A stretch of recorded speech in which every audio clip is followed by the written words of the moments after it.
Hi hello friends, నేను మీ నాగమణి. నేను ఇక్కడ వంకాయ పచ్చిపులుసు చేస్తున్నా. ఈరోజైతే వంకాయ ఎలా చేయాలో చూపిస్తా. ఇక్కడ పెద్ద వంకాయ ఒకటి నాకు దొరికింది. ఒకవేళ పెద్ద వంకాయ లేకున్నా ఇలా గుండ్రగుండే వంకాయలు ఇవి దొరికినా ఏం లేదు. అవి తీసుకొని అయితే దీనికి ఇలా మొత్తం నూనె అప్లై చేసుకోవాలి. నేను ఇక్కడ నూనె రాస్తున్నా వంకాయకు. ఇలా నూనె అప్లై చేసుకున్నాక వంకాయకు చాక్ తోటి అయితే ఇలా ఒక కాటు పెట్టుకుందాం. ఇలా చాక్ తోటి కాటు పెట్టుకొని నేను ఎల్లిపాయలు తీసుకున్నా. ఈ ఎల్లిపాయలు కూడా పొట్టు తీసుకొని దీంట్లోకి లోపలికి దుయ్యాలి. ఇలా నేనైతే 3 దిక్కుల కాట్లు పెట్టుకొని ఒక 3 ఎల్లిపాయలు లోపలికి దూసిన. ఇప్పుడు దీన్ని నేను ఇలా గ్యాస్ ఆన్ చేసుకొని గ్యాస్ మీదనే దీన్ని చుట్టూ తిప్పుకుంటూ కాల్చుకోవాలి. మీడియం మంట మీద. పెద్ద మంట పెడితే మీదంగా పొట్టు కాలుతుంది కానీ లోపలికి కాలదు కదా. అందుకే మీడియం మంట పెట్టుకొని స్లోగా తిప్పుకుంటూ కాల్చుకోవాలి దీన్ని మంచిగా. ఇలా తిప్పుతూ చుట్టూతోలా కాల్చుకోవాలి. ఒకే సైడ్ ఉంచొద్దు. ఒక సైడ్ ఉంచితే అది ఒక సైడే కాలిపోతుంది, ఒక సైడ్ కాలదు సరిగా. నేనైతే ఇలా తొడిమ పట్టుకొని తిప్పుకుంటా మొత్తం కాల్చేసిన. ఇప్పుడు నెక్స్ట్ ప్రాసెస్ చూసుకుందాం. ఇప్పుడు పూర్తిగా కాలిపోయింది కదా, దీన్ని చల్లార పెట్టుకుందాము. మనకు పొడగటి వంకాయలు కాకుండా ఇలా గుండ్రగా ఉండే వంకాయలు కూర అయినా సరిపోతుంది. కాకుండా నాకు మార్కెట్లో ఇవి దొరికింది, ఇంత పెద్దది చెవటి తెచ్చుకున్న పెద్ద వంకాయ. నాకు కారానికి సరిపడా మిరపకాయలు కూడా కాల్చుకుంటున్నా. తొడిమలు పట్టుకొని అటు ఇటు తిప్పుకుంటే సరిపోతుంది.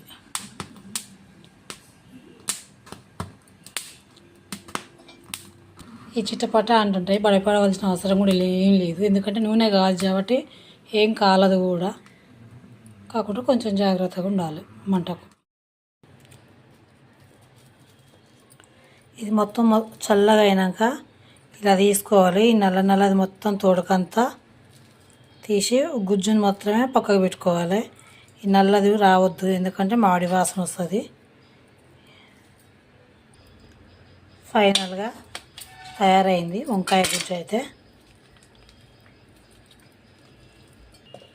ఇది ఇలా తీసుకోవాలి. ఒక గిన్నె తీసుకొని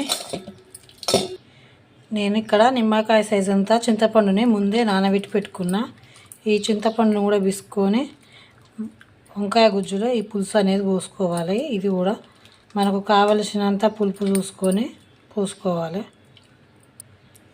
వంకాయ గుజ్జులో ఈ చింతపండు పులుసు కూడా పోసుకొని ఇది కూడా కలుపుకొని ఇలా నీళ్ళు కూడా కావాల్సిన నీళ్ళు పోసుకోవాలి. ఇంకా నీళ్ళు పోసుకొని ఇలా ఉండాలి. మనం కారానికి కూడా మిరపకాయలు కాల్చి పెట్టుకున్నాం కదా, అవి కూడా చల్లారినాయి. అవి ఇలా ఒక దంచే దాంట్లో రోల్ దాంట్లో వేసుకొని ముందే మనం వంకాయకు కూడా గుచ్చినాం కదా ఎల్లిపాయలు, ఆ ఎల్లిపాయలు కూడా వేసుకోవాలి. ఇవన్నీ కచ్చాపిచ్చా దంచుకోవాలి. దంచుకున్నది పచ్చిమిరపకాయల పేస్టు, పచ్చిమిరపకాయ ఎల్లిపాయ పేస్ట్ వేసుకుంటున్నా. దీంట్లో మనకు రుచికి సరిపడా ఉప్పు, ఉల్లిపాయలు సన్నగా కట్ చేసుకున్నా, కొంచెం ధనియాల పొడి కొంచెం వేసిన. ఇలా గిన్నెలో నూనె పెట్టుకొని మనకు తాలింపుకు సరిపడా దాంట్లో ఆవాలు, జీలకర్ర, ఎల్లిపాయలు ఇవైతే 3-4 మళ్ళీ సపరేట్గా తీసుకున్నా. వాళ్ళలాగా దంచినవి కాకుండా ఒక పచ్చిమిరపకాయ, ఒక ఎండుమిరపకాయ, కొంచెం అంతా కరివేపాకు, కొంచెం పసుపు, కొంచెం అంతా ఇంగువ. టేస్ట్ బాగుంటుంది ఇంగువ వేయడం వల్ల కూడా. పచ్చిపులుసు తాలింపులో కొంచెం ఇంగువ. తాలింపు మంచిగా అయింది కదా, ఎక్కువ మాడకుండా చూసుకొని పచ్చిపులుసులో పోసుకుందాం. ఏమంటే మూత వేసుకుందాం, ఎందుకంటే ఆ వాసన అంతా బయటికి వెళ్ళిపోకుండా. మూత తీసి చూసుకుంటే వంకాయ పచ్చిపులుసు అన్నంలో పోసుకొని తింటే సూపర్ యమ్మీగా ఉంటుంది. దీనికి తంచుకో కొంచెం మామిడికాయ పచ్చడి పెట్టుకొని తిన్నా చాలు. ఏ కూరలు కూడా అవసరం లేదు. సూపర్ టేస్ట్గా ఉంటుంది. ఒకసారి ఇలా ట్రై చేసి చూడండి. వంకాయ ఎప్పుడు కూరలాగా కాకుండా ఈ వంకాయలు గుండ్రటి వంకాయలు కాల్చుకుంటే సరిపోతుంది. పొడుగొచ్చే వంకాయలు అవి పలచగా ఉంటాయి కాబట్టి కాలవడం రాదు. కానీ చిన్న చిన్న అయినా ఏం లేదు, గుండ్రటి వంకాయలు కాల్చుకొని ఇలా చేసుకోవచ్చు చారులాగా.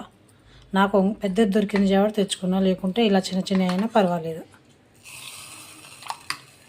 గిన్నెలో కొంచెం పోసి తీసుకుందాం.